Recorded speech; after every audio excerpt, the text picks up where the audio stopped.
E lembra que a gente falou que não adianta, mas portanto não é bom acumular. Né? Hoje, fevereiro está acabando. Né? Março tem Semana Santa, a gente quer descansar, né? Acabou a Semana Santa toda. Né? Então não vamos acumular. Certo? Esse texto ele é bem didático, né? Quem leu sabe que ele é bem fácil, bem fluido. Né? Então vamos aproveitar porque a gente já vai compreendendo a disciplina, porque ele é a introdução à neuropsicologia.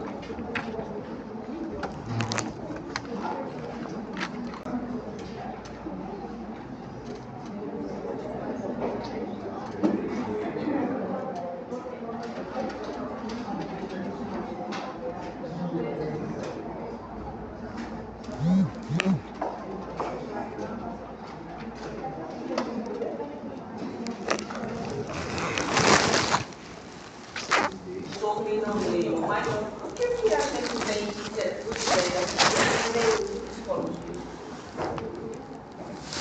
Vale qualquer resposta. Psicologia, ciência. E a gente?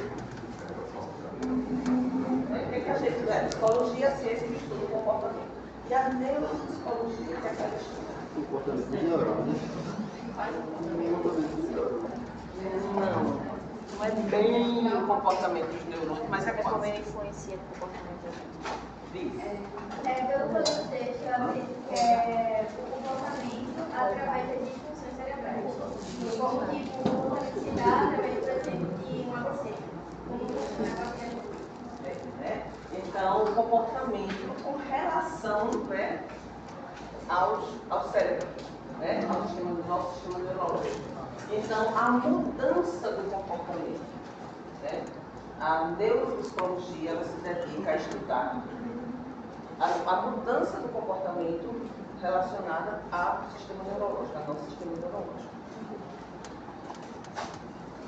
Por isso que ela envolve a psicologia, né, ainda experimental, o behaviorismo, né, que é a observação, e a psicologia clínica.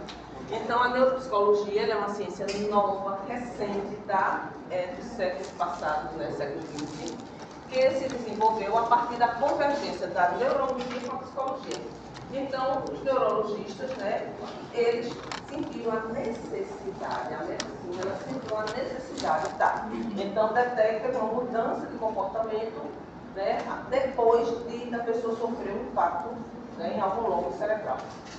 Tenha sido por conta de um AVC, de uma queda, de uma fratura de crânio, de um acidente qualquer, de uma crise epilética, mas houve a mudança do comportamento. Foi detectada, né, onde foi danificada, que a área do cérebro foi danificada. Mas e agora? Além da medicação, a gente vai fazer o quê com esse comportamento? Quem que cuida do comportamento? A psicologia, né? Aí foi sentida essa necessidade também.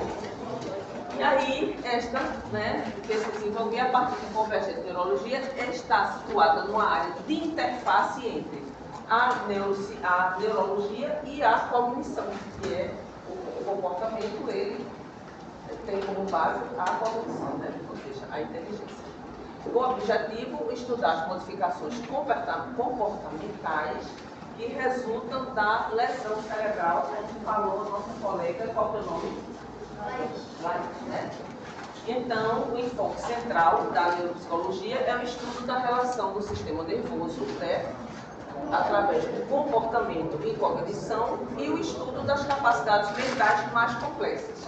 Quais são essas capacidades? Né, que é o que a gente vai estudar. A gente vai estudar a linguagem, a memória, a consciência, a atenção, a concentração, a comunicação. E a neurologia, ela possui um caráter interdisciplinar, né? Incorporando conceitos e técnicas de outras disciplinas. Tanto é que quando a pessoa faz uma pós-graduação, né, uma especialização em neuropsicologia, ela estuda essas disciplinas e mais outras. E essas são fundamentais. Né? E por que, Cláudia? Como é que a gente sabe que a gente gosta? Né? Primeiro, cada disciplina, vocês estão no terceiro período, então cada disciplina vocês vão começando a perceber. Eu gosto dessa área, né? Eu me identifico, ciclando por muitas áreas. Por isso que a gente precisa escolher, né, já ficar de alerta. É a neuropsicologia me encantou, é uma possibilidade. Mas aí vai outras disciplinas. Tem gente que no 8º período já entra numa pós-graduação, já viu um bocado de disciplina, né? E no 8º a gente tem uma disciplina que chama-se psicomotricidade, que ela encanta muita gente. É a estimulação psicomotora. E ela pode iniciar já desde a estimulação precoce, ainda quando o bebê nasce, quando ele nasce com alguma síndrome, por exemplo, a síndrome de Down ou uma outra dificuldade, uma criança prematura, a gente já começa a estimular. Até o último suspiro. A psicomotricidade ela trabalha inclusive com pessoas com demências, tipo Alzheimer, Parkinson, então é importante para todas as pessoas. Quem apresenta dificuldades e também quem não apresenta. Então eu tenho muitos alunos que depois que pagam a disciplina ou quando estão na psicomotricidade, se encantam e aí buscam uma pós-graduação. Por quê? Porque você só pode receber o título de especialista quando você já tem um título de graduação. E aí, assim, você conclui a graduação de psicologia, aí você conclui junto com a pós-graduação. Mas é importante conhecer, né, todas as disciplinas. Então, na neuropsicologia, por ter o caráter interdisciplinar, né, ela vai envolver a neuroanatomia, neurofisiologia, neuroquímica, farmacologia, né, porque a gente, embora não prescreva, né, o uso psicólogo, a menos que ele seja médico, ele não vai prescrever medicação, mas ele precisa entender, né, que medicação está sendo o seu paciente está usando. Vocês têm uma disciplina bem parecida com Marcelino, né? Qual é a disciplina? Neuroanatomia. Pronto, olha aí. Neuroanatomia ali, o carro-chefe. Neurofarmacologia, psicometria, que é a ciência, a parte da psicologia que constrói os testes, né? E o neuropsicólogo, ele trabalha com testes psicológicos. Psicologia clínica, psicologia experimental, psicopatologia e psicologia cognitiva, entre outros. E aí a gente vai para a história. Por quê? Porque tudo a gente precisa conhecer a história. De onde veio? Né? Quem foram os precursores? Como é que essa disciplina era vista lá nas primeiras pessoas que sentiram a necessidade, né, da neuropsicologia? Então, ele foi utilizado pela primeira vez por Osler em 1913, né, quando ele escreveu um artigo onde ele trazia a organização behaviorista e a teoria neuropsicológica. Entretanto, só se começa a delinear enquanto disciplina, né, a partir de uma abordagem clássica, que foi lá no final dos anos 1800, caracterizada primeiro pela observação, né, por isso que entra o behaviorismo. E é importante, gente, a observação muito. Psicologia experimental ela é importantíssima. Então, psicologia experimental foi a base de tudo. A base da psicologia, né? O primeiro laboratório, né? Foi na psicologia experimental. Muita gente, né? Não existia a psicanálise. Foi Freud que quando trouxe, né, o inconsciente, que foi o boom, né, da psicologia, era uma instância que não era conhecida. Então, até então, a observação, né, era o que valia. Então, você, qual é o nome? Tereza é minha aluna, eu observo Tereza aqui durante o semestre. Eu posso dizer quem é Tereza? Não, eu posso dizer quem é Tereza como aluna, mas eu não posso. Então, o que acontece com uma pessoa que apresenta uma diferença no comportamento? Né? É a primeira percepção. Né? Então, começa a se suspeitar de algo. E isso, essa observação, ela é feita em casa, ela é feita na escola, né, gente? É a observação.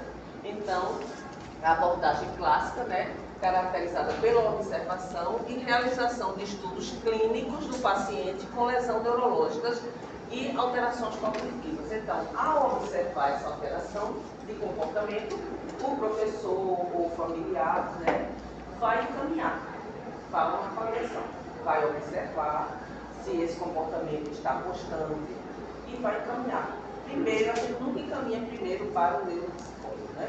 A gente encaminha primeiro para o psicólogo da escola, quando é um aluno. O psicólogo da escola observa, conversa com a professora, chama a família, né, para saber como é que está, o que está acontecendo, porque não necessariamente é de ordem neurológica, pode ser uma questão do impacto, um trauma em casa, um ambiente disfuncional, uma separação dos pais, ou qualquer outra situação, às vezes até uma situação de abuso que a criança está passando e que os pais nem atentaram para que aquele comportamento tinha se modificado. A pessoa estava mais agressiva, estava mais tímida, mais chorosa, mais medrosa, alguma coisa houve. Então, muitas vezes a gente encaminha, porque o psicólogo escolar ele não acompanha, nem aluno, nem pais, nem professores, nem corpo docente, nem família de alunos. Aí a gente encaminha para o psicólogo. Se for uma questão de aprendizagem, a gente encaminha para uma avaliação do psicopedagogo, né? Porque essa coisa de, não, está com dificuldade de aprendizagem, bota no professor de reforço. Reforço é importante, mas reforço é importante para você estar com uma lacuna, você está com dificuldade em tal matéria, você vai para o reforço. Ninguém tem dificuldade em todas as matérias. Se tem, aí é um estudo de aprendizagem. E aí tem que ser um psicopedagogo. Né? Então, começa-se pela observação e depois vai para o... Aí vai para o psicólogo. O psicólogo percebe que pode ser uma questão neurológica. Encaminha para o neurologista. E o neurologista, após uma avaliação criteriosa, é que ele encaminha para o neuropsicólogo. Por quê? Porque pode precisar de medicação e o neuropsicólogo não vai prescrever. E aí, domínio neuropsicológico, né? Ele pode ser compreendido a partir de 3 vertentes. Primeira vertente é considerada uma disciplina clínica, que tem por objetivo identificar os déficits cognitivos da pessoa. Esses déficits cognitivos podem vir já de uma história, né, de vida, se ele já nasceu com esse déficit, ou pode ser adquirido. E aí, se sofreu lesão cerebral e teve déficit cognitivo, quais foram os lobos cerebrais que se pode fazer para recuperar? Segunda vertente é uma disciplina neurocientífica que tem por objetivo estabelecer uma relação anátomo-clínica, que vai possibilitar compreender essas operações elementares e trabalhar a partir da plasticidade cerebral. O cérebro tem plasticidade. Ele é um músculo, como qualquer outro músculo. Se você exercita, se você estimula, você amplia. Então, como é que a gente estimula? Lendo, resolvendo os problemas da gente, né? Buscando soluções e não pedindo a papai e mamãe para resolver, né? Quantos pais, na melhor intenção da vida, não deixam os filhos resolverem nenhum problema? Brigou com o coleguinha e a sua professora não fez nada, vou falar com ela. Essa escola não presta, vai mudar de escola. Né? Vou ligar para a mãe do seu colega, olha, seu filho viu, bateu no meu filho. Né? E aí, o que é que ela está fazendo com isso? A criança não vai resolver. Ela vai esperar que o papai e a mamãe resolvam. E chega uma hora que a gente cresce, o papai e a mamãe não podem resolver mais nada. E a gente paga um mico danado.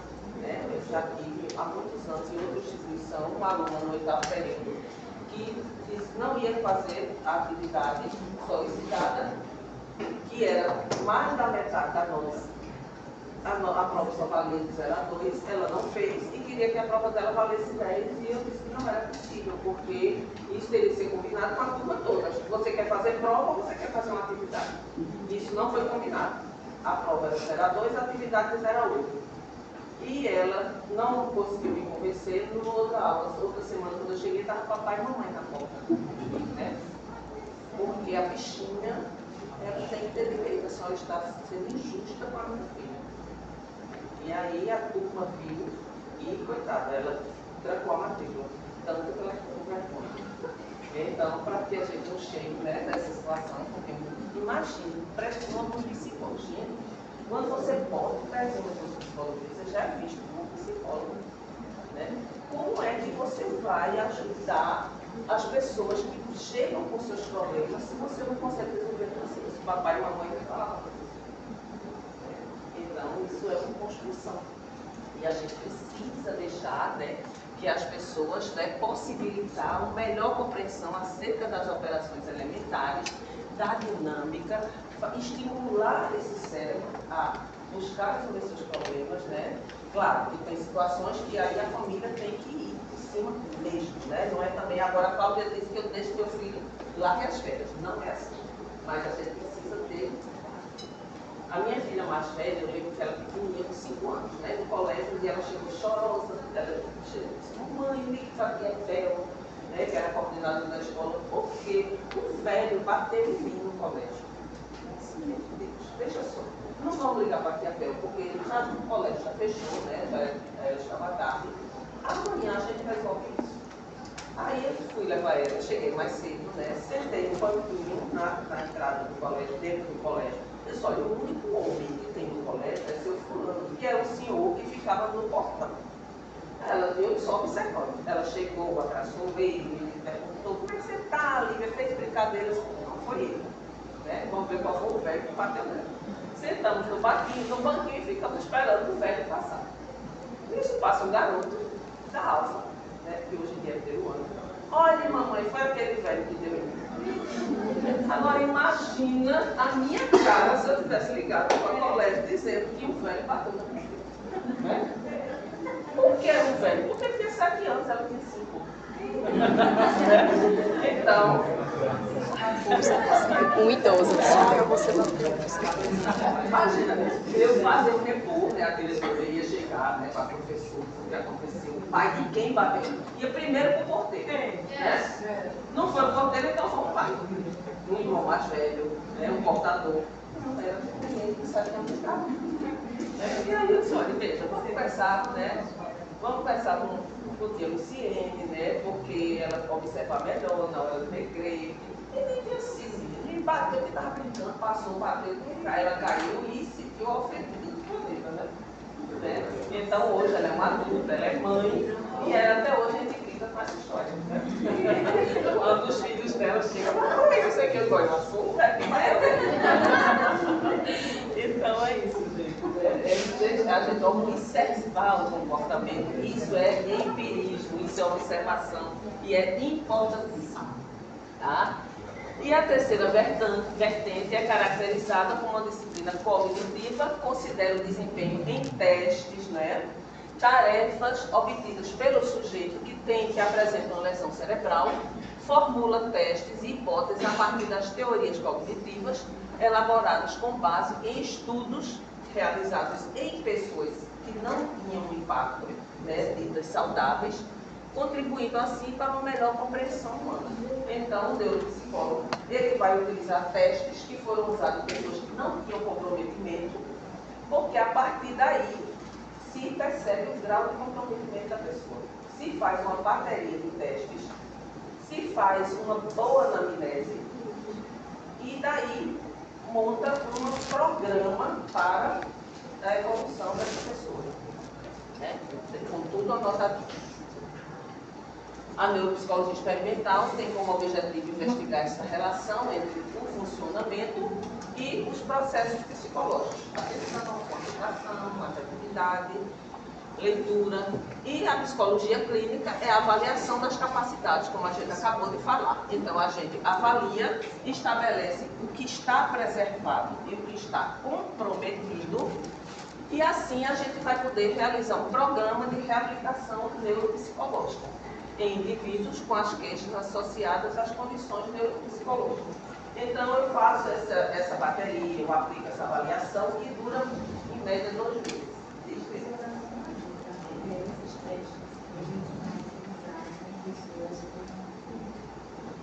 Não, eles foram elaborados a partir de pessoas que não tinham nenhuma disfunção. Por quê? Porque elas estavam funcionando 100%. Aí eu vou aplicar em alguém que está apresentando uma disfunção. E aí eu vou ver que nível de disfunção. É leve, é moderado, é grave, em que aspecto é grave, qual a função que está comprometida, né? Quais são as funções que estão comprometidas. Então eu aplico aquele teste, aquela bateria de testes, eu faço uma anamnese, além dos testes eu ainda faço outros testes mais simples, como de concentração, de percepção, de atenção. E a partir dali, eu avalio Tereza por fevereiro e março. e começa e elabora um programa para a Tereza, que é diferente do programa que eu vou avaliar para outro paciente. Tá? Cada pessoa de acordo com a sua normalidade. O que é o normal e eu só vou poder comparar Tereza com Tereza daqui a 3 meses, 4 meses. E não com outro paciente que chegou de casa. O meu normal, né, só pode ser comparado comigo mesmo, antigamente e no futuro. Não existe um critério de normalidade. Tá? Primeiro, porque para a gente saber o que é normal, a gente tem que perceber o ambiente que essa pessoa vive. Qual a cultura, qual as crenças, qual a religião, qual a rotina dela, né? E não posso comparar uma pessoa com outra. Quem aqui tem filhos? Quem tem mais de um? Eles funcionam do mesmo jeito? É o mesmo pai. Estudou nas mesmas escolas. São tratados do mesmo jeito. E não funcionam do mesmo jeito. Então, como é que a gente vai comparar uma pessoa? Imagina, se meus filhos são completamente diferentes. Então, a gente não pode dizer isso é anormal. Né? Só é anormal se você tinha um comportamento e agora você mudou. Aí sim. Então, isso vai aquela neurologia clínica. Entendeu? Tirou a dúvida? Então, né, o interesse, gente, pela investigação do cérebro, ele não é novo, não. Ele vem de Hipócrates lá, anos de desde que existiu o ser vivo de Bolívar, que se cogitou, né, compreender o cérebro. Porque 2 homens das cavernas, porque um era mais violento e o outro menos. Porque um ia à caça e o outro não queria ir. Então, o comportamento está relacionado com o sistema neurológico. E aí veio, né, até os dias de hoje, e cada vez mais o interesse pela neuropsicologia. Então, no final do século XVIII, o médico, né, Joseph Gall, ele fez conexões entre a psicologia e a neurologia. Ele propôs 3 ideias radicais. Primeiro, a generalização da ideia de Galeno. O que é que Galeno dizia? O cérebro ele não controla só os movimentos do corpo, né? Como é também responsável pelo comportamento do sujeito, que é pura verdade. Trata-se atualmente de um princípio que é fundamental para conhecer o cérebro. O cérebro ele pode ser dividido em 35 órgãos ou lobos, né, cerebrais, que estão aí. Cada um é responsável pelo controle de um comportamento. Às vezes, um lobo é responsável por mais de uma função. Né? E cada região pode crescer com o uso, né, igual ao músculo, ou apropriado. Então, né, ele tinha muita razão, né, com isso. Porém, quando a gente vê aqui, né, trata-se até responsável por todo o comportamento do sujeito. Será que todo comportamento é de fundo neurológico, gente? Mas quando ele falou isso, Freud não tinha nem nascido, quanto mais trazido o inconsciente para a gente. Né? Então, muitos comportamentos, eles não estão associados ao neurológico, e sim à emoção psicológica. A histeria, por exemplo, né? Ela não tem nada neurológico. Pode fazer uma ressonância, tomografia, nunca você vai achar nada. Né? Por quê? Porque ela é muito emocional. Né? Uma pessoa que, eu lembro que na faculdade, a gente assistiu um filme, eu nem lembro mais o nome do filme, que era a história de um garoto, ele vinha do colégio, no transporte escolar. Quando ele entra em casa, aí ele entra, mamãe, chega e a mãe está se relacionando com outro homem, que não é o pai dele. E ele, quando ela vê, ela levanta da cama e começa a balançar ele. Você não viu nada, você não viu nada, grita com ele. E ele fica assim, em choque. Depois já passa outra cena, essa criança indo dormir, né? Jantou, fiquei para dormir. No outro dia, ele não enxergava mais. Não enxergava nada. E o que aconteceu, né? Não levou queda, não teve nada, vai a médica, oftalmologista e nada. E ele passa, assim, vai, consulta médicos especialistas em vários lugares da Europa e continuavam não enxergando e continuavam não apresentando nada, nenhuma mudança no globo ocular, no organismo dele. Até que um dia ele passa, submete ao processo de psicanálise, né, psicoterapia e de hipnose. E aí ele jogou isso para o inconsciente. Foi tão forte que ele deixou de enxergar. E aí foi acessado aquele conteúdo, né, foi trabalhado e foi devolvido. E ele voltou a enxergar. Então, nem tudo gente é neurológico, como se imaginava, né, por certas pessoas. Tanto é que, gente, que a somatização. Quem aqui já sentiu, já estava num momento de estresse, sentiu uma dor na coluna, um enxaqueca, uma dor no estômago, falta de ar, né? Pandemia, gente, foi, né, incrível para isso. Professora, a senhora falou do filme. Acho que na faculdade. Já tentei tanto procurar esse filme, encontro na internet também. Olha, eu tenho 30 anos de filme, você não vê esse filme. Eu não sei quanto, vai ver que esse filme já tinha 30, mas eu não lembro. Mas é muito bom, já tentei bastante na internet. Botando, às vezes bota um pedacinho da história e aparece, é muito bom esse filme. Sim, mas aí, quem já teve um momento de estresse e um pouco, urticária, acne, falta de ar, né? É neurológico. É psicológico. Então, né, tem realmente a questão neurológica, imagina. E aí tem que ter uma investigação para ver de onde vem. A mudança de comportamento também. Uma pessoa que está, né, impactada, ela muda. Então, em meados do século XIX, né, Jackson estudou a epilepsia e aí ele descobriu que certas funções sensoriais e motoras poderiam ser rastreadas e atribuídas ao funcionamento de diferentes regiões do cérebro. Né? O eletroencefalograma ele mostra muito bem essas conexões, né, essas sinapses, e quando a pessoa tem a crise é como se houvesse um desligamento, né, desses neurônios. Então, Hammond e Cajal identificou os neurônios como as unidades elementares do sistema nervoso. E a partir daí, um novo modelo sobre o funcionamento do cérebro começou a se desenvolver e adquirir cada vez mais, né, evidências.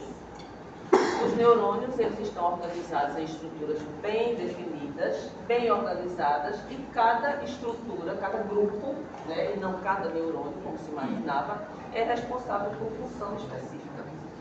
Este princípio de organização é diferente do que foi sugerido por Gall, né, pois cada grupo de neurônios ele não é responsável, ao invés de ser responsável por comportamento, ele é responsável por funções.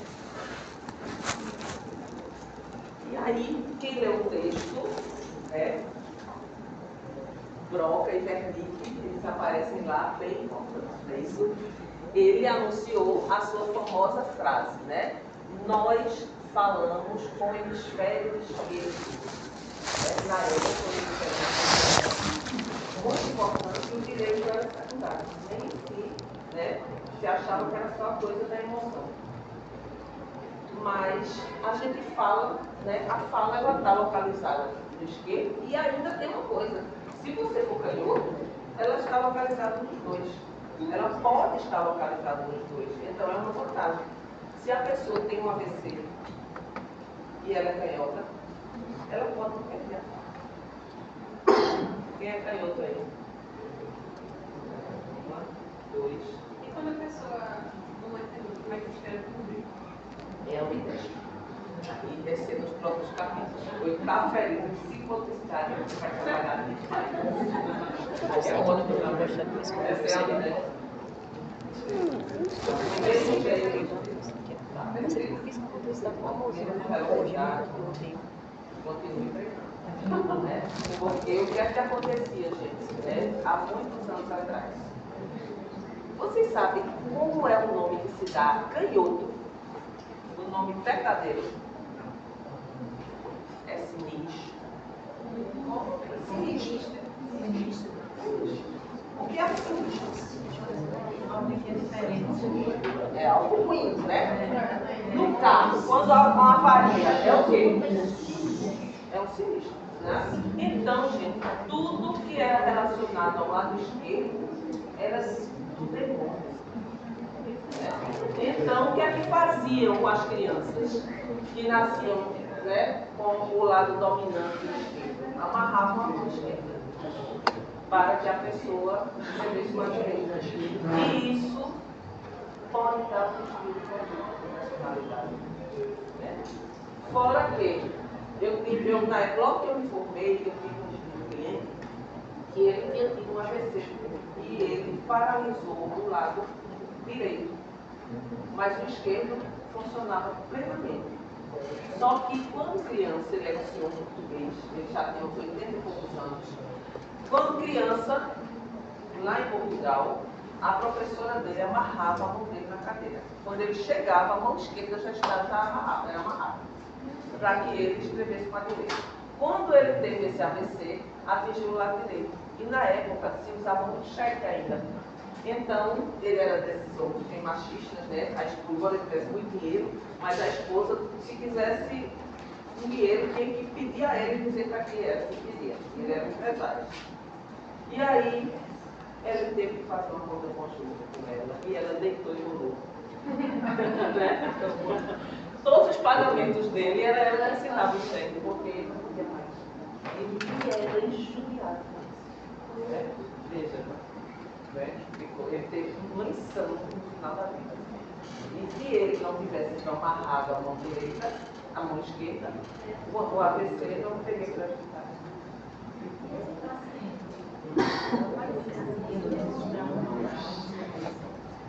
Uma revolta muito grande, né? Primeiro, porque ele tinha um AVC, era um homem muito autoritário, um empresário que mantinha todo mundo no cabresto, né? Tanto a família quanto os empregados. E ficou com o lado direito paralisado, boca, estômago, não, nada disso. Há um trauma muito grande, um revolta muito grande, mas seja, ele tinha 80 e poucos anos. Então, na época, se fazia isso porque se acreditava que era prejudicial o lado esquerdo, e a pessoa, todo mundo que escreveu com o lado esquerdo. O único lugar que, na Europa que era valorizado o esquerdo era na Inglaterra, porque o rei, não sei das contas lá, que era canhoto, então quando se tem dinheiro, quando se é rico, aí tudo é bonito, né? Como ele era canhoto, tanto é que na Inglaterra tudo é a mão esquerda, né? A direção dos carros, né? Então a direção dos carros era tudo é do lado esquerdo. Eu não me imagino passando uma marcha, né? Dirigindo um carro com a marcha do lado de cá, né? Ainda bem que agora tem um automático. Mas mesmo assim o pé, a direção está do lado de cá, minha gente. O pé que você usa, né? É o esquerdo. Eu jamais dirigi uma casa. As ruas, tudo é modificado. Por conta do rei, né, que até hoje é preservado. Mas vamos voltar para 2004. Né? Então, sim, e na década seguinte, gente, Wernicke, sim, ainda broca, né? Anunciou a sua famosa frase: hoje sabe que o hemisfério direito também é importante. Na década seguinte, Wernicke estudou pacientes com uma deficiência oposta, ou seja, lado direito. Veja o preconceito, nem falavam no cérebro do lado direito, era oposta. Oposta, então, àquela que Broca tinha estudado. Os pacientes conseguiram se comunicar, mas eram incapazes de compreender a linguagem. Tá? Então, se eu pergunto, qual o seu nome? Era só me responder, o cara compreendeu o que eu falei. Então, quando ela respondeu, foi o hemisfério esquerdo. Mas quando ela compreendeu, foi o hemisfério direito. Então, os dois se completam. Não existe um sem o outro. Surpreendentemente, Wernicke encontrou uma lesão num lugar diferente do cérebro e, com base nessa descoberta, Wernicke propôs que o processamento de diferentes funções cerebrais deveriam ser feito de formas distribuídas pelo cérebro. E aí eu trouxe um caso daquela época para a gente entender como faz diferença a neuropsicologia, o exame de imagem, né, a tomografia, a ressonância, não tinha nada disso. Então, vamos ter o caso de Phineas Gage. Phineas Gage era um jovem americano com 25 anos, né, e até que em 1848 houve uma explosão acidental durante uma construção de trilhos de uma linha férrea, né, trens, que colocou uma barra de ferro, passou na cabeça dele. Entrou por cima e saiu na lateral. E ele não morreu, né? Phineas passou, né, um tempo, né, tempos difíceis durante a recuperação após a remoção dessa barra de ferro da cabeça, né? E quase morreu, mas teve uma infecção terrível, né? Nos primeiros dias mesmo, como os médicos registraram, né, conteúdo de 250 ml de líquidos, né, dessa infecção no cérebro dele, né?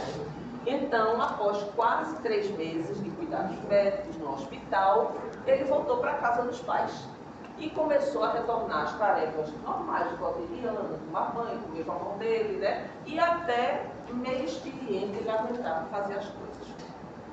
Mas foi mudando o comportamento de Phineas.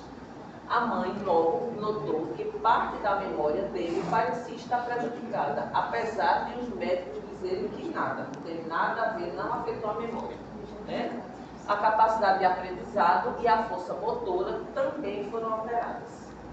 Com o passar do tempo, gente, aí foi que o comportamento dele já não era mais o mesmo. Ele começou a ser uma pessoa, né, que tinha perdido o tato social, ele não sabia mais conviver com as pessoas, ele não queria mais conviver com ninguém, né? Então ele se tornou uma pessoa rude, agressivo, e antes, né, ele era uma pessoa dócil, tornou-se inconsequente e rude, e abandonou os planos para o futuro, não constituiu família.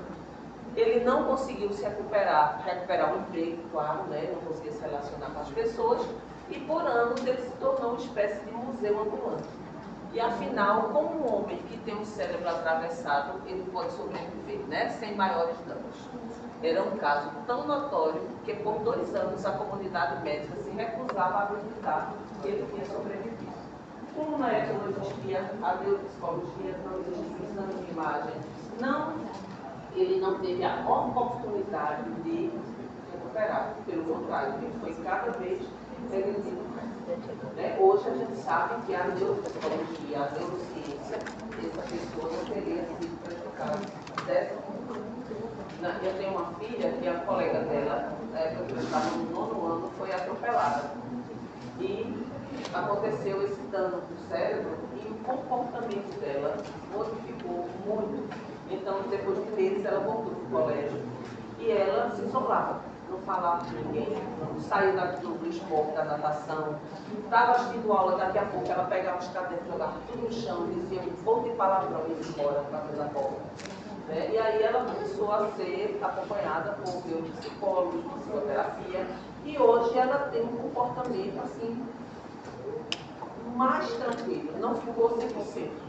Mas convive, terminou faculdade, tem a profissão dela, tem umas esquisitices, mas que dá para conviver bem. Né? Então, né, nem sempre a recuperação é total, mas a pessoa hoje vive bem legal e continua em acompanhamento. E aí, como foi a neuropsicologia no Brasil? Né? Ela chegou ao Brasil através de professores, doutores da USP, né, na Universidade de São Paulo. O primeiro foi o médico pediatra Antônio Lefebvre, né, e ele fundou a neuropsicologia no Brasil, quando ele defendeu uma tese intitulada de A Contribuição para a Psicopatologia da Afasia em Crianças. O que é afasia? Quem deu o texto?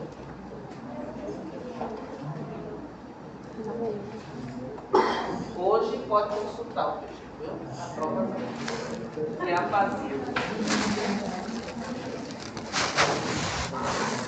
Dificuldade em se expressar e atuar em calada e escrita. Exatamente, né? Então, a afasia é a perda parcial ou total da capacidade de se expressar e de compreender. que é falar. Dificuldade em falar, né? É o resultado de danos em áreas do cérebro que controlam a linguagem. A pessoa pode ter dificuldade em ler, em escrever, em falar, em compreender e até em repetir a linguagem. Então, continuando, em 1975, foi criada, né, a Clínica de Neurologia da Faculdade de Medicina, também da USP, no setor de atividades nervosas. E essa já veio com Beatriz Lefebvre, que foi aluna do professor Lefebvre, que depois se tornou esposa dele. E na mesma época, né, lá em 1980, outra psicóloga, também professora da USP, Helena Pires, ela criou o Instituto de Neuropsicologia, em parceria com o professor Raul, e implantaram a avaliação neuropsicológica de pacientes com epilepsia e outros transtornos. Então, foi os primeiros passos para criar a pós-graduação, né, os cursos de especialização em neuropsicologia, que só existia na USP, se espalhar pelo Brasil, resto do Brasil. Então, a prática neuropsicológica no Brasil, ela vem avançando, gente, a passos largos, tá? Hoje já tem muitas pós-graduações, tem muitos espaços que tem neuropsicólogos, tanto espaços públicos quanto privados, né?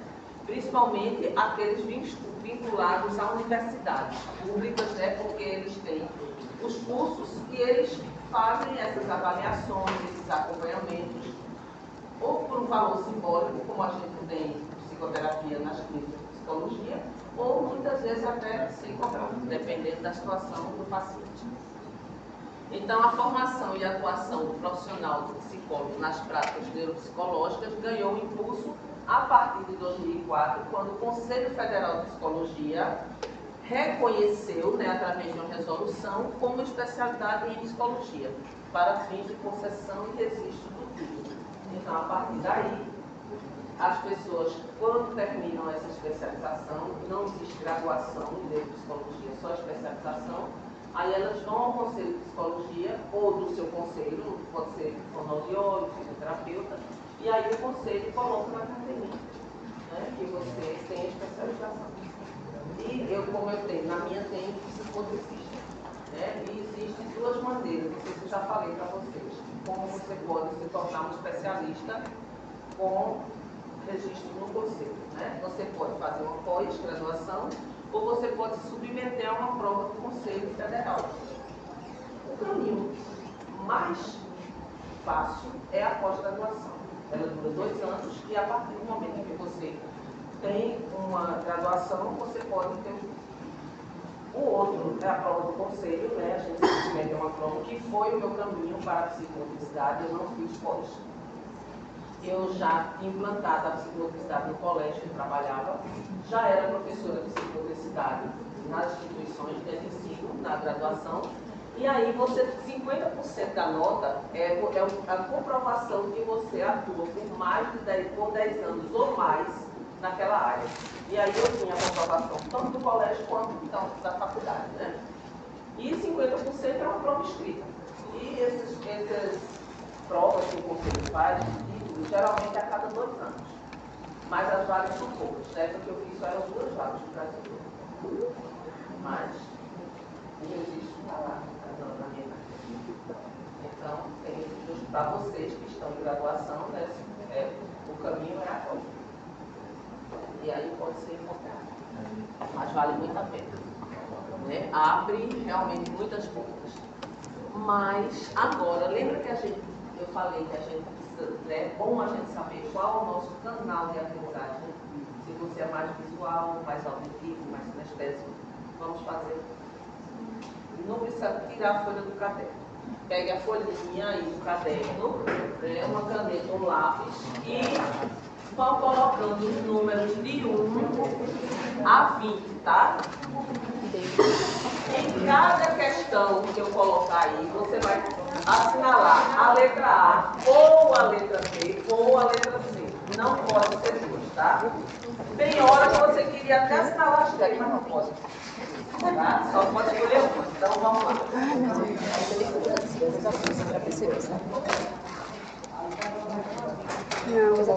muito difícil fazer a prova. Não gosto de atividade assim.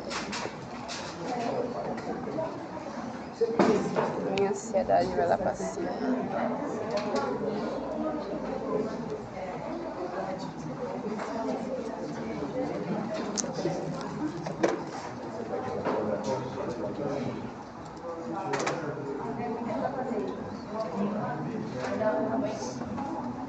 Então, vamos descobrir, não é se você é, gente, é se você está. Tá? Você pode fazer esse teste daqui a 1 ano, 2 anos, se você está no seu outro canal de atenção, certo? Mas vamos ver lá. Pronto? Todos prontos?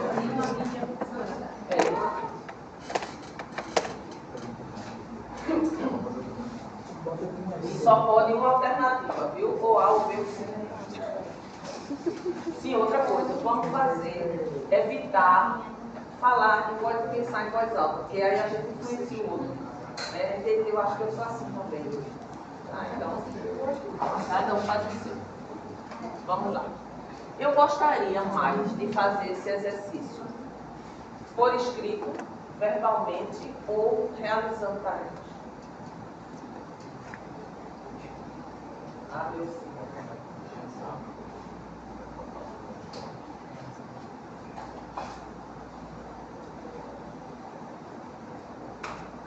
Eu gosto mais de ganhar um presente bonito, sonoro ou útil.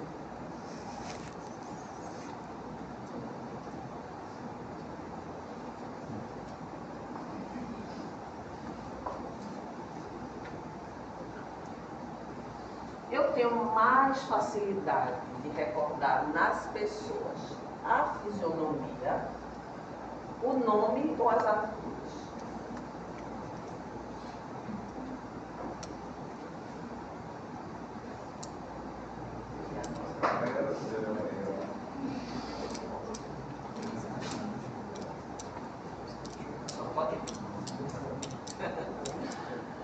Eu aprendo mais facilmente lendo, escutando ou fazendo.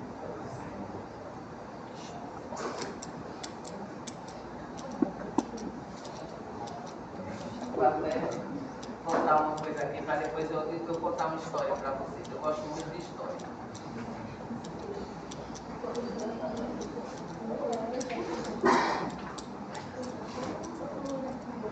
Atividades que mais me agradam: fotografia ou pintura, música e oratória, cultura e ou dança. Posso até nem ser bom, mas gosto.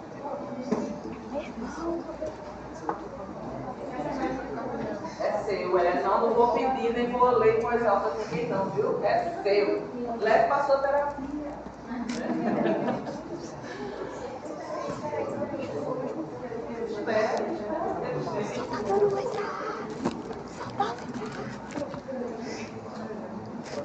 Só tô filmando pra você.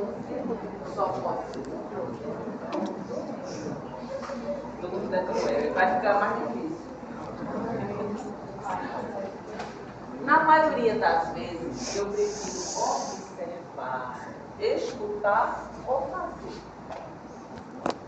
Dá a mão na massa.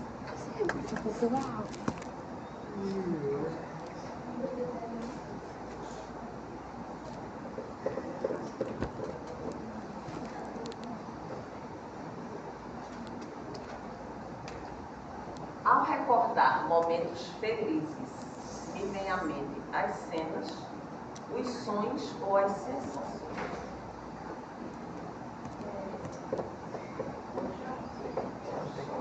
Eu disse que ia piorar. Eita, dormiu.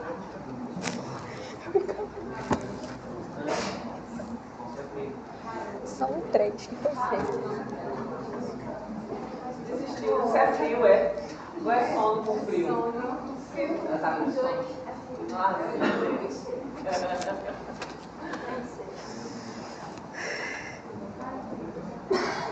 Nas férias, né, eu gosto mais de visitar lugares bonitos, repousar em lugares silenciosos ou participar de atividades.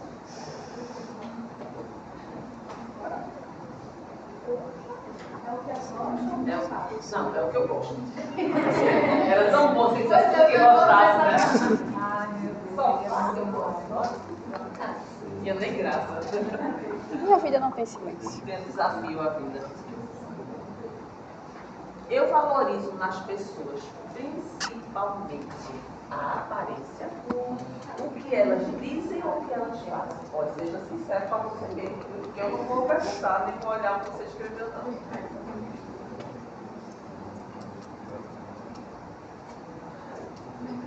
Também fica bem na vida, né? Vamos lá e para a aparência, 100% não. E aí, aqui está uma direita.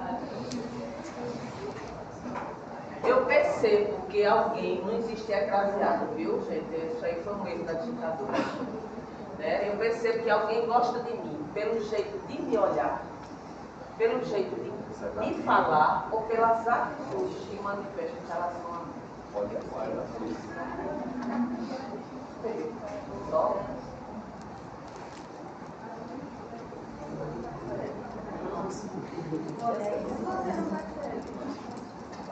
Vai, tem que perceber. Como é que a pessoa chega assim e quando olha para você, você convive um pouquinho e você não percebe. Então, vamos fazer uma avaliação.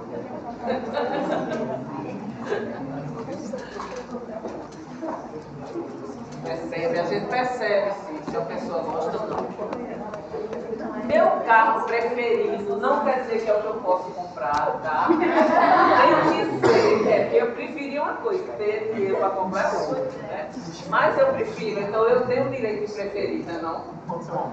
Meu carro preferido tem que ser principalmente novo e bonito, silencioso para eu poder conversar e ouvir música, ou espaçoso e bem equipado. Isso não pode ser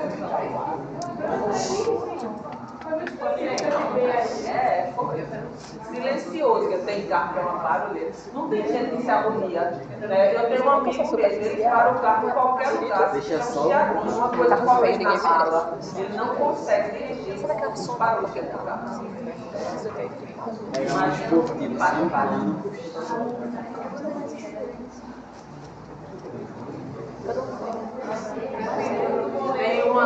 Tem um comercial, né?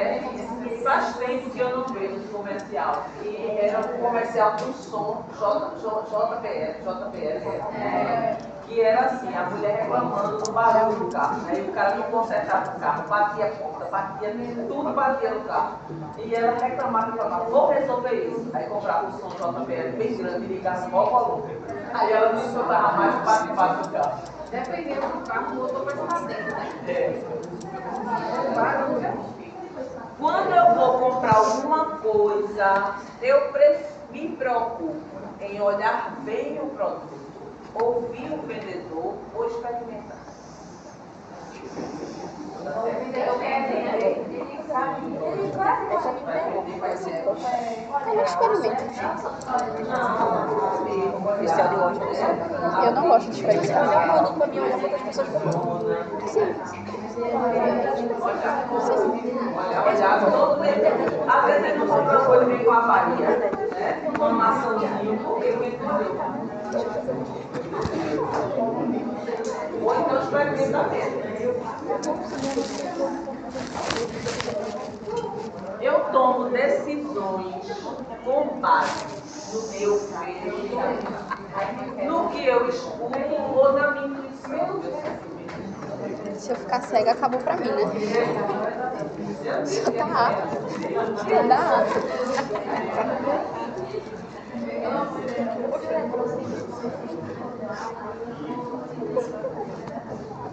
Que a gente é observadora. Mas sei que Pessoal 2, A só deu 4, C deu 1, B não deu nenhuma. Quando o que, gente, em excesso, né, mais me incomoda, um ajuntamento, uma luminosidade muito forte ou barulhão. Barulho. Só pode ser mais. Claro que tudo isso em excesso incomoda, mas mais. Esse é o ajuntamento, está chamado lugar também.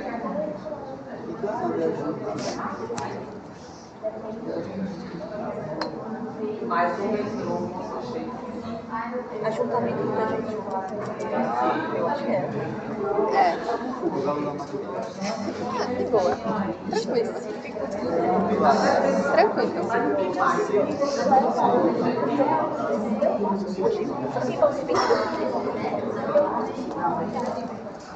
Características que mais me agradam. O que é colorido, o que é afinado, assim, harmonioso, o que é saboroso. Colorido.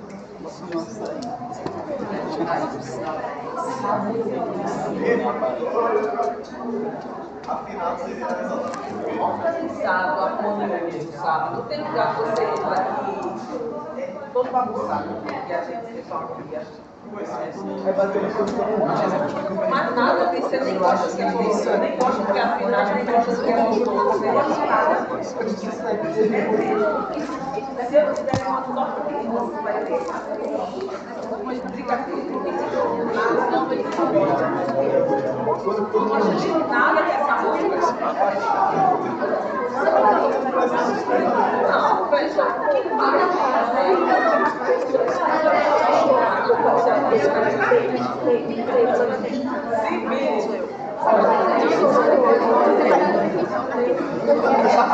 Sabe aquele negócio que você roda coisa muito frágil? Aí a pessoa sai do seu lado, tem, tipo, você vai. Sabe barulho de gente comendo milho? Odeio. no espetáculo, o que eu mais valorizo? A iluminação, a eloquência, ou seja, a maneira como os atores falam, né? Aquela fala bacana, ou a gesticulação.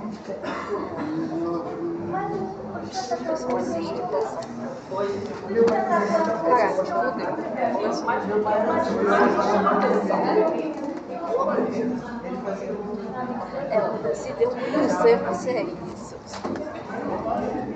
Eu descobri que você vai se Eu não era fácil. Se fosse fácil, não teria graça. Eu não fiz, eu gostava. Você errar melhor, porque tem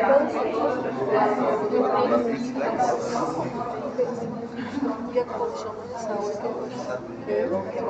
de saúde, enquanto eu espero uma pessoa ou uma consulta médica, né? Estou lá esperando, né? Eu prefiro, né? Eu procuro observar o ambiente, ou ler, ouvir música, ou escutar as conversas do povo, ou andar e mexer com a gente.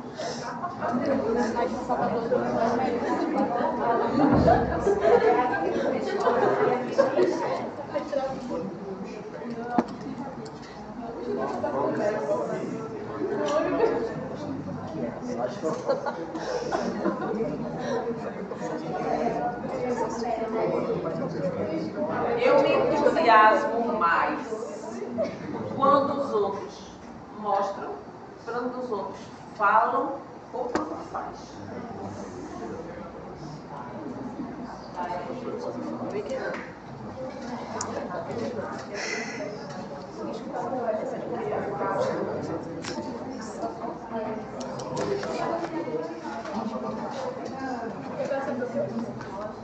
doida.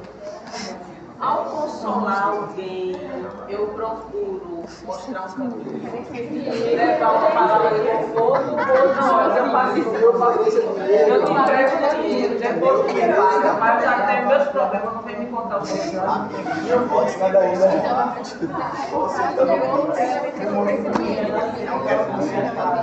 Olha, ele tá dando uma amiga assim. Você vai ficar triste. E por último, o que me dá mais prazer Ai, nossa. visitar uma exposição, assistir a um espetáculo musical ou brincar no parque. Me feliz. Não sei. Não sei. Nenhum desses aí, mas tudo bem. Agora,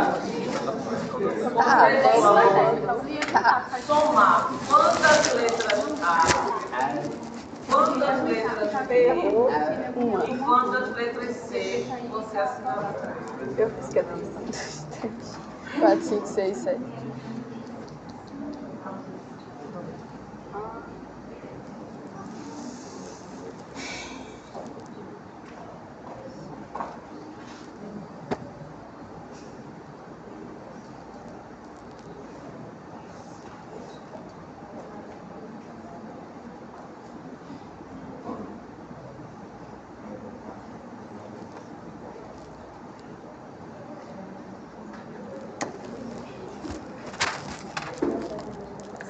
Somar.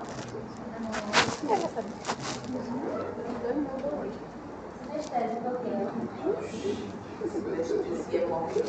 Ah, lógico. E aprende a fazer fazendo. O meu foram 13. Bom, então você vai.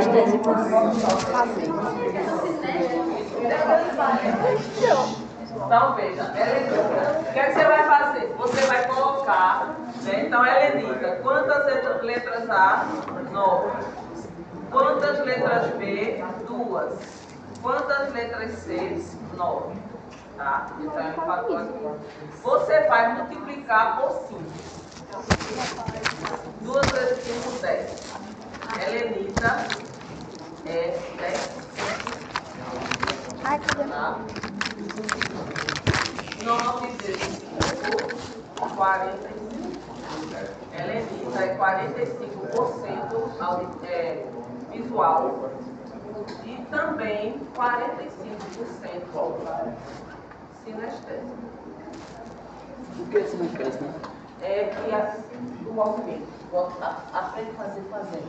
Você tem um movimento, gosta da atividade, gosta do fazer. Então, auditiva, visual, auditiva e sinestésica. Vamos ver aqui quem respondeu mais a letra A, quem mais a B, quem mais a C. Quem teve maior percentual A? 1, 2, 3, 4, 5, 6, 7, 8, 9, 10, 11, 12, 13, 14. Muita gente. Letra B. 1, 2, 3. Letra C. 3, 4, 5, 6, 7, 8, 9, 10, 11, 14, 15, 16, 17, 18, 19. Como eu disse, 60%. Então, veja, essa Deu sala, 30. né? Muita gente sinestésica, a maioria, mas também muito visual. Então ficou bem parecido. Geralmente dá uma diferença boa. Mas ganhou o sinestésico, né? Ou seja, aprende a fazer.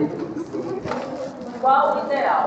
Eu sou O tão ideal, tão gente, é visual. o mais Eu notei que a próximo sobrancelha do possível. Zuko não estava Alguém que queimada. Vou lá ver aqui. mais, assim, a diferença pequena entre os três. Qual o teu? Pronto, meu nome é Gabriel. O ideal. O meu deu 8A, 7B, C5.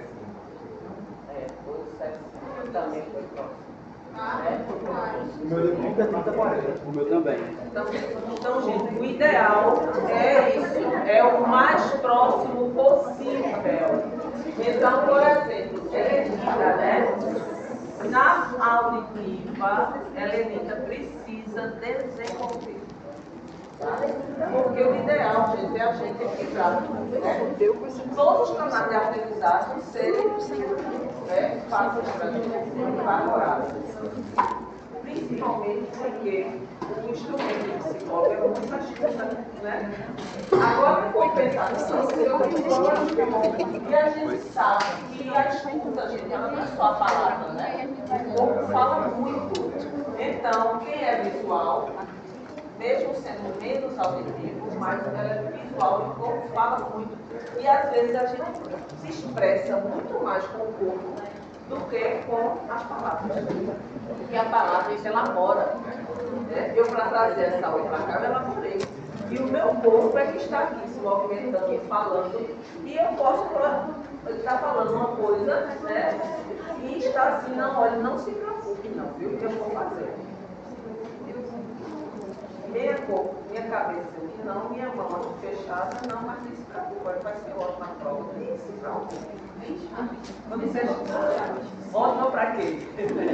Então, o corpo fala muito a gente. É claro que aqui a gente está com frio, né? É diferente. Mas, por exemplo, Joyce não marca essa coisa. Ô Joyce, tem muito dinheiro ali. Ô Joyce, tá, essa boca está agasalhando ela no carro do frio. Ou então Joyce está travada. Né? Então, às vezes, o cliente, né, o paciente, no meu caso, cliente, né, que é meu abordagem humanista, ele chega, né, aí ela chega, aí senta, aí, ô fulano, tudo bom, como é que você está? Eu falo assim, mas não, estou ótima, tranquila. Aí está aqui agarrada na bolsa, toda travada, a perna cruzada, né? E daqui a pouco ela vai bota a bolsa de lado, cruza a perna, vai se soltando. Então, chegou tensa e de repente ela fecha a flui, a direção flui e a pessoa vai se desarmando. Né? Então, quem é potencial visual bom, ela já vai percebendo. Né? Muitas vezes chega aí, não, porque foi assim, assim, começa a depois que termina a história, pronto, agora vamos conversar pelo que foi de verdade, né? Vamos tirar essa maquiagemzinha, e aí, né, isso um cliente que eu já tenho mais tempo, já tenho mais essa formação. Então é isso. Mas o ideal é a gente desenvolver bem os três canais.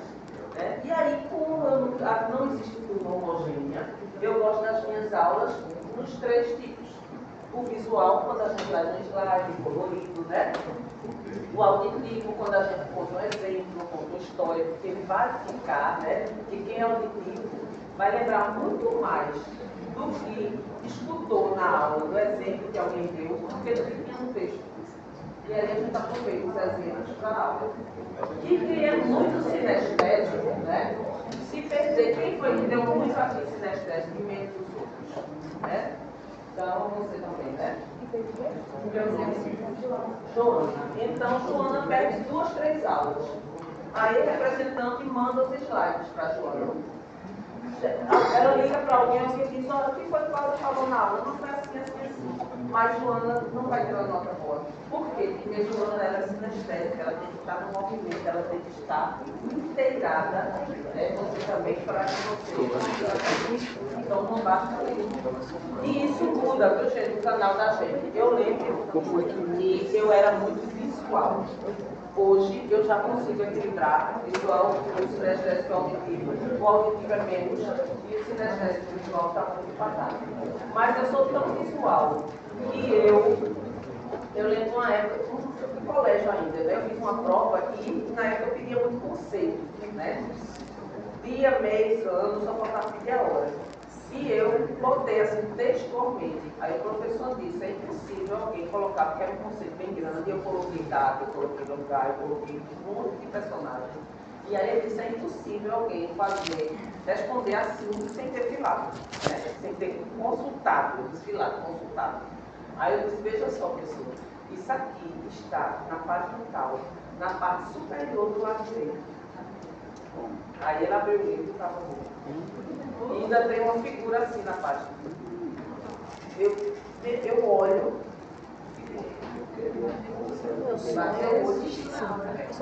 Aí o que é que eu faço? Eu desenvolvo muito o auditivo, porque eu preciso.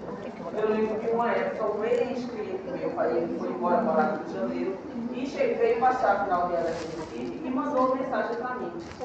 Cláudia, estou bem, né? Gratidão, não sei o que, continuo fazendo terapia lá onde eu estou morando. Eu casei, eu tenho um filhinho, e o nome do meu filho é fulano. Aí disse, não, filho, eu disse, não é que a homenagem que você fez a seu pai. Ele disse, como é que você lembra? Já está mais de 10 anos, eu lembro do nome do meu pai. Então, a gente vai na prática, a gente vai desenvolvendo muito mais. Mas o meu canal hoje é muito mais sinestésico e visual continua, mas o auditivo ainda esforço, às vezes exercício, trabalho para desenvolver. né? Porque a gente não é muito feliz. E os sinestésicos exatamente. Então, aí o que é que a gente faz? Você vai estudar, você estuda, pode ser ler em voz alta, você grava e você escuta a sua voz. Né? Você vai tentando escutar um texto, um podcast. Aí depois você relembrar, né? Rememorar o que foi. Tipo, esses podcasts. As pessoas auditivas, gente, às vezes elas estão assim, elas estão na aula, por isso quando eu olhei, é Haru, né? Haru ali, é porque ela está com a cabeça baixa, mas se ela estivesse nessa posição, com o olhinho fechado, né? Eu poderia achar que era muito auditivo. Porque as pessoas auditivas, né? Elas fecham o olho para captar melhor. Porque tira todo o estímulo visual. Quando você está com o olho fechado, você não está vendo, mas você está só captando. Né? Tanto é que quando a gente percebe, quando a pessoa é muito visual, né? Até pelo comportamento. Quando a gente faz uma pergunta, o olhinho vai lá para cima. Ela está procurando lá atrás. Né? E aí tem até umas listas, né, que tem aqui, né? Como diferenciar estilos de aprendizagem através dos olhos. O aprendiz visual, ele é mais quieto. Os olhos se voltam para cima ou para frente quando ele acessa a informação. E o que se mostra é um orador rápido. O aprendiz auditivo, ele olha de um lado, do outro, né? Quando ele acessa a informação. E ele fala com uma voz mais ritmada.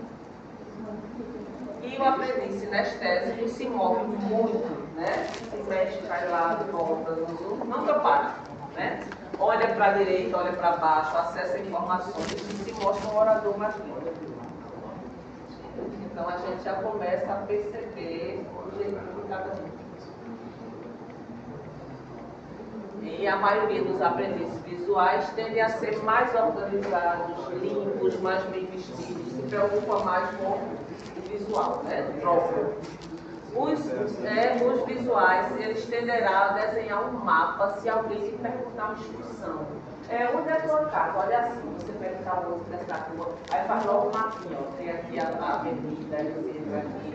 Se não fizer um mapa estrito, mas faz relaxa, né? Tem uma farmácia na esquina, isso não vale porque tem farmácia na esquina. É verdade. A farmácia não é referência. Se estiver começando a aprender um assunto difícil, ele vai dizer, agora eu entendi. Né? Você fala.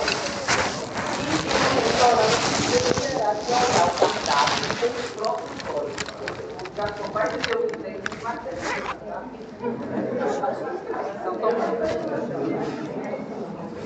Um aprendiz auditivo, né? Normalmente ele não se satisfaz apenas com a leitura do livro, ele vai discutir o livro, o texto, né? Essa parte, o que ele achou? Aí começa a falar como o livro, né? E em uma viagem, imediatamente ele começa logo a conversa. É isso aqui mesmo. Eu sei que é. E quando compreende a informação, ele vai dizer, ouço, entendo, estudo o que você está dizendo. Isso também. E o sinestésico sempre vai desejar estar envolvido. Se tropeçar acidentalmente, ele logo dá um tapinha nas costas, daquele mais que abraça mais, que toca mais, né? E quando compreende o conceito, ele diz, agora está certo. Então a gente começa a perceber também nos outros. Faça esse exercício complicado. Então, e a história, a gente ainda vai fazer isso, ainda dá tempo. Mas a história que eu ia contar, né, dessas pessoas que quando estão no lugar gostam de ouvir, né, ficar captando o que está se acontecendo, as meninas até falaram ali do lado, né? Eu lembro de um aluno que ele, dia de prova, ele chegou a casa, mas quando terminou a prova, ele entregou, né, e aí ele veio a professora. Eu atrasei, perdi a parada com ele. E uma mulher com todas as coisas. Mas era tão interessante. Quando estava tudo bem longe da minha página, fui embora para terminar. Gente, você ia perder a prova, mas não fez isso. Pensei que eu explicava aí na casa do velho, com o carro Nossa. Ah, mas tu tem que pagar da cidade, tem que pagar de pobre, já foi da cidade.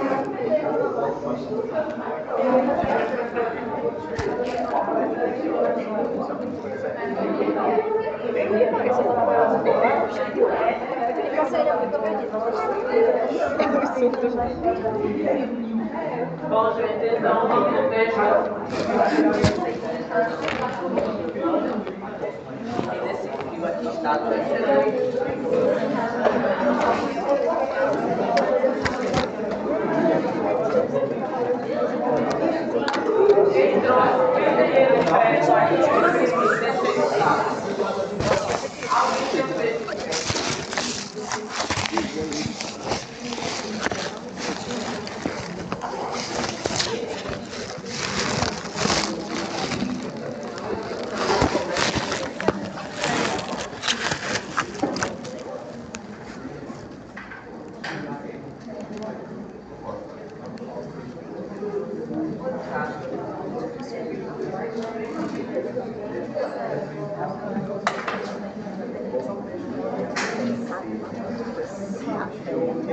a gente precisa trabalhar esse tema, porque o próximo aula é outra coisa. É bem rapidinho para o cartão de baixo.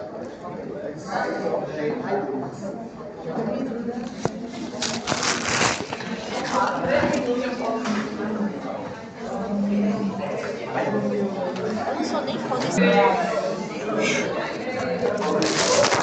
Então, vamos lá. A neuropsicologia, né, já foi compreendida, né? Então, tem o resumo, a introdução, história que também está trabalhando com os slides. Vamos para o que não trabalhamos e vocês vão acompanhar da ideia. Contribuições também já vimos, avaliação, dos instrumentos. Neuropsicologia foi a neuropsicologia, a Francisca vai falar, ela vai falar, né? Então, a neuropsicologia infantil, qual o objetivo? Desenvolvimento precoce da alteração cognitivo comportamental. Por quê? Porque a gente sabe que tudo que a gente descobre precocemente é mais fácil, né, de tratar. Tudo. Então, é na criança que a gente precisa fazer as primeiras observações. Porém, com cautela, porque hoje existe uma cultura do diagnóstico. Todo mundo tem que ter um módulo de diagnóstico, tá? Até a história, eu sempre falo, né, dos estagiários, a gente começa a falar na CP, Carl Rogers, né? Carl Rogers, ele foi criado numa família muito severa, um pai muito severo, uma família evangélica dessas bem conservadoras. Quando ele tinha por volta de 7 anos, eram seis filhos. Os pais se mudaram para uma fazenda, né, que era para eles não terem contatos com outras crianças que poderiam desviar o comportamento deles. Então, ele começou a se dedicar a plantas e às borboletas, a observar. E eles eram uma criança que não interagia com ninguém. Imagina ele hoje, que foi o teórico, que foi a pessoa que conseguiu, né, conduzir, né, trabalhar com grupos com 900.000 pessoas e interagir com todas elas na ditadura. Imagina uma criança que com 7, 8, 9 anos não interage com ninguém, com criança nenhuma. E a gente separa hoje? Né? Então a gente tem que ter cuidado, principalmente quando se trabalha em escola, ou mesmo quando não trabalha, quando se chama uma mãe ou um pai, né, e diz, olha, leve seu filho para o psicólogo porque ele é autista. Quando nós, como psicólogos ou como estudantes de psicologia, né, que já mostra uma autoridade para as pessoas, dá uma sugestão para um pai, para uma mãe, só de observar um momento da pessoa. Então é muito sério. E hoje a gente está recebendo, recebo gente muito no consultório, né? Mas que, olha, meu filho, ele é autista, meu filho tem TDAH, meu filho tem TOC, que é um transtorno opositor do desenvolvimento. Então, eu digo, quem deu o diagnóstico? Foi a professora. Foi a moça da cantina. Um dia chegou aqui na clínica de psicologia, né? Eu não estava no momento, né? Mas foi no passado. Chegou uma mãe aqui desesperada. Olha, eu preciso de um psicólogo, né? Para passar um remédio, para curar o meu filho. Porque ele tem TDAH. TDAH, eu nem sei o que é isso. Aí eu disse, e esse diagnóstico, né, você trouxe de outro. Quem deu o diagnóstico de TDAH do seu filho? Ah, foi o motorista do aplicativo. Veja, motorista de aplicativo agora. Diagnóstico de TDAH. E foi que aconteceu. Me dá uma raiva. Me dá uma raiva, porque toda vez que eu tenho um colega psicologia, eu quero não, as pessoas fazem isso. Todo mundo que eu pego vai discursar com os outros psicólogos. Aí não, tu faz o quê? Eu, psicologia, só que eu não quero falar, pega a minha casa. Ah, mas eu tenho isso, eu faço isso, não sei o quê. Aí, né, e como é que foi a história? Eu não, a pessoa que recebeu, me conta como é que foi que ele chegou nesse diagnóstico, segurava muito, né? Como foi que ele chegou nesse diagnóstico? Foi assim, eu fui no Parque São José, né, comprar umas coisas, essas coisas, e ele foi comigo.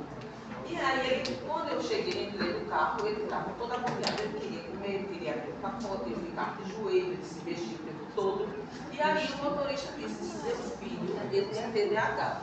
Aí disse, o que é isso? É uma doença? Eu disse, é. Você não está levando ninguém. Mas, veja só, pelo menos ele fez uma atitude, né? Ali no DEC tem uma faculdade de psicologia que atende esse menino assim doente. Aí você vai e o psicólogo vai passar o remédio e ele vai ficar bom. Ela já achou que ele ia sair pleno, né? Assim, já vai dar um estagiário.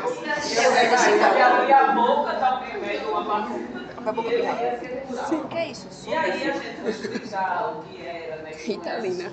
diagnóstico. Isso, olha, gente, uma criança, você andar ali no Parque São José, naquelas ruas entre lojas sem loja. Isso é um programa bom para a criança. É claro que a criança fica agitada, né? Então, e aí a gente investiga como é o ambiente, você mora, casa é grande, né, tem espaço para ele, porque a gente tem que ter tudo isso, uma criança tem energia, se ela não tem espaço, se ela está no lugar, todo mundo briga, seja menina, não faz isso, não joga bola, vai quebrar a janela, vai ter tudo isso para ficar a criança se agitada. E aí foi bom, porque ficou em acompanhamento ele e eu. É só não ficou o motorista do aplicativo. Era para ser o primeiro. Então, né, já na neuropsicologia, né, na adolescência, a adolescência, gente, já é marcada por comportamentos, né, desafiadores, né? O adolescente, ele desafia, o adolescente, ele não aceita as normas. Aquele pai e aquela mãe que era o herói, né? E a heroína, e a roupa que a mãe escolhia, ele usava, o que o pai dizia, ele concordava. Ele passa a ser exatamente o contrário, né? Ele precisa contrariar. Por quê? Porque ele precisa construir a própria identidade, né? Diferente do pai e da mãe. E a gente viu muito isso no tempo de política, né? Os pais tinham um candidato e o filho era outro completamente diferente. E ainda dava aquele discurso maravilhoso, que o candidato dele era o que fazia tudo de bom e o outro tudo de ruim, que não existia, né? Ninguém é 100% bom, ninguém é 100% ruim. Então, né, na adolescência, as alterações importantes do comportamento afetivo, elas devem ser mais cautelosas ainda, porque a mudança de comportamento, ela não pode ser apenas a construção de identidade desse jovem. Ele precisa se impor, ele precisa ter a turma dele. Então é aquele jovem que entra em casa, a porta já com a cara deste tamanho, borrado, não quer falar com ninguém, né? Não está afim de conversa, a mãe chega, dá o cheiro, a avó, né? Vamos, olha, tem uma programação boa, final de semana, aniversário da sua tia. Vou nada, só tá velho, né? Gostava, aí faz, aí esse menino está estranho. Vamos levar no médico no psicólogo. Não, gente, ele não está estranho, ele é adolescente. Não, adolescente nem diga isso, eu sou apaixonado por adolescente. Eu tenho aluno, eu dou desenvolvimento infantil e desenvolvimento 2, né? Eu não aguento dessa pessoa não se quê? No quarto período. E eu dou adolescência, adultez e velhice. E assim, adolescência eu faço mais unidade. Aí eu tenho um aluno que diz, professora, a senhora pergunta, mais passa por minha adolescência. Então, a gente precisa buscar perceber, né, esse desenvolvimento, esse funcionamento neurocognitivo, né, e uma possível intervenção clínica. Aquilo pode passar ou não. algum transtorno, mas tem que ser muito velho e um profissional muito experiente, né? Hoje a gente tem a ebiatria. O que é o ebiatra? É um médico que cuida de adolescentes. Porque o adolescente ele fica perdido. Ele nem é criança e nem é adulto. Então ele vai para a pediatra, não mais. Ele vai para mas muitos clínicos geral falam, não, mas ele só tem 13 anos. Né? Ele é uma criança. Manda o pediatra não. Eu só atendo até 12 anos. Vale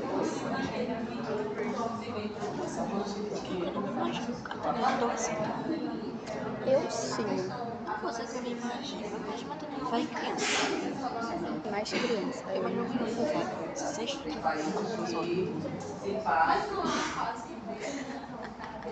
Mas, por exemplo, o Oriente, tu acha que lá na terra do Ayatollah, ele considera uma rebeldia de uma moça que quer tirar aquelas roupas, que quer ir para a escola, que quer estar no meio do trabalho, ele vai considerar no século de adolescente? Não faz. Então, a cultura é muito a cultura. Né? Então, tem países, quando existem países que não são países civilizados, porque eu não considero uma cultura civilizada uma cultura que o homem pode tudo e a mulher não pode nada. Né? E assassinam uma mulher porque ela tira um lenço da cabeça. Então, isso não é civilização, isso é absurdo, estupidez, crueldade. Então, eles existem que não consideram o adolescente. Por quê? Porque não consideram que existe uma transformação. Independente, gente, de onde se nasça, onde se viva, o adolescente é um adolescente. As transformações no organismo, né, nos hormônios, elas acontecem independente de onde você pode viver, dentro do buraco. Né? Quem leu Anne Frank? O diário de Anne Frank. Como era a situação de Anne Frank? É porque ela e tinha um outro menino dentro da casa que eles ficavam. Então ela se sentia muito deslocada porque ela dizia no diário que ela brigava muito com a mãe dela, que a mãe dela não entendia ela, que a mãe dela dava mais atenção para a irmã mais velha, que já era uma adulta praticamente. Então ela tá na pré-adolescência, né, eu acho, no livro. Então ela se sente, assim, ela fala muito no diário, né, que ela se sente muito deslocada. Deslocada, as roupas que não cabiam mais, né, e tinha que conseguir roupa para ela. Então aquele adolescente que de repente, né, ele começa a se sentir estranho e as pessoas que não têm tato começam a dizer, eita como tá grande, eita como já tá um rapazinho, né? Olha a voz como tá mudando. Né? No caso das mocinhas também, já está ficando uma mocinha. Mocinha não senta assim. Então, quer dizer, ela foi uma adolescente, né? Num lugar de guerra onde ela não pôde ser adolescente, onde ela não pôde conviver com o mundo. E o que é a essência do adolescente? São os amigos, gente. Né? O que mais um adolescente valoriza é a turma. Ele está com a cara desse tamanho, mal-humorado. De repente chega um amigo, nem parece minimamente isso, deve ser um sofrendo. Essa pessoa estava com um bicho desse tamanho, cara. De repente chega um amigo, chega, ou a namorada chega, aí é uma gentileza, uma coisa, né? Que você. Aí olha, onde pode estar com o transtorno, né? Visual. Não, gente, é adolescente. E eles se entroncam Só que não meu casal da cela foi esse vou fazer a chamada, já eu faço. Minha vida que será não vai começar a gravar 328, fiz com isso não cair. Desse texto, leitura não, discussão, e vocês se aprofundam em casa, tá? Então, o que são apraxis? É o movimento. Uma discussão do movimento. A pessoa quer mover, por exemplo, esse dedo, tá? Legal, e ela não consegue. Existe um local do cérebro que não permite, que não funciona e ela não consegue fazer. E quanto mais ela quer mover, mais intestino ela fica. Isso é um caso. Pode já ter nascido com ele, ou pode acontecer por conta de um acidente, de um AVC, de uma queda, de algum impacto no cérebro, tá? Então se chama apraxia.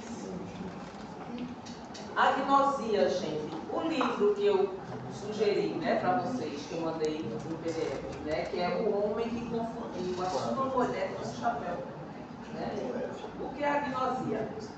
O cérebro não identifica, gente, a informação regular. Então, no caso desse senhor, ele com 65 anos, a recuperação já é mais lenta. Né? Numa pessoa mais jovem, dependendo do grau, é possível. Então, é olhar o objeto e enxergar outro. Ele enxerga perfeitamente, não tem nenhum problema no globo ocular, mas no cérebro ele não reconhece. Então, esse é um psiquiatra, né? Ele escreveu esse livro, onde ele relata vários casos que ele acompanhou. E o nome do livro é exatamente o primeiro caso que ele relata. Leiam esse caso, porque é muito interessante. Ele olha para a mulher e ele confunde com o chapéu.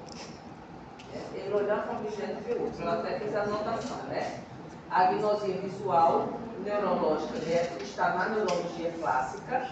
Ela perdeu a esfera visual, né, afetando assim o emocional, o concreto, o pessoal e o real. Então afetou tudo. A visão ele enxerga, mas ele não identifica. Né? Então, a agnosia é o termo utilizado para descrever a perda da capacidade de reconhecimento e utilização de um objeto. Mas isso é tudo. Ou só de um determinado objeto. Às vezes, se eu só uma mulher, eu tudo. Não, isso foi tudo. Ele pega um pente, ele vai comer e ele pode pegar um pente para achar que é aparente. Mas ele vê o pente como panela ou Vê como ele enxerga o pente, mas o cérebro dele registra aquele como que ele fosse panela. Ele não tem nenhum objeto. Agnosias são descritas e divididas em. Olha aí o texto. Existe a agnosia espacial, que é a agnosia espacial. Distúrbio de espaciais. A orientação espacial. Tem as negligências unilaterais, né, espacial unilateral e seu contexto semiológico. Os distúrbios do esquema corporal, do sistema assomatognosia, tá? Nós tínhamos, geralmente é neurológico isso, né? Nós tínhamos no colégio uma garota, assim, uma adulta, ela já fez 40 anos, e ela tinha deve ter ainda esse transtorno. Então, a mão, ela se batia muito, ela tem um ladinho do rosto, o lado direito, bem escuro e quase que afundado, assim, se percebia que tinha uma baixa, porque ela batia muito, e quando ela batia, ela chorava horrores, né? O cabelo era bem baixinho, cortadinho com ar, não, porque ela puxava, se ela conseguisse, ela puxava e não, por quê? Porque aquela mão, ela não reconhece como dela, ela não tem controle. Oi? Muita. Porque dói, gente. Um tapão na cara, dói muito. Só que ela não percebia aquela mão, ela não percebia que era dela. Então ela tinha que estar sempre com a mão ocupada. A gente não deixava ela sem um objeto. Porque se ela soltasse o objeto, tinha que ficar alguém de outro. Se ela estivesse segurando esse celular e ela soltasse, ela tinha que imediatamente botar outra coisa no celular. Porque se a mão ficasse livre, batia. Então isso é uma somatognosia. É um transtorno. Não gosta. E não tem. Então, tem geralmente remédios psiquiátricos, porque acalma, né? Aí tudo que acalma ela bate mais. Mas se ela tivesse um estresse, uma agitação, aí não.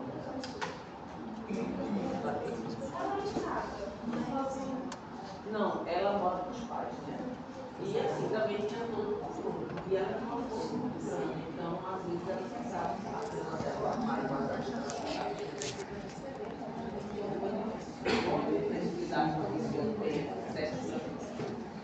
a reabilitação nós já falamos, né? Bom, e agora eu estou aqui para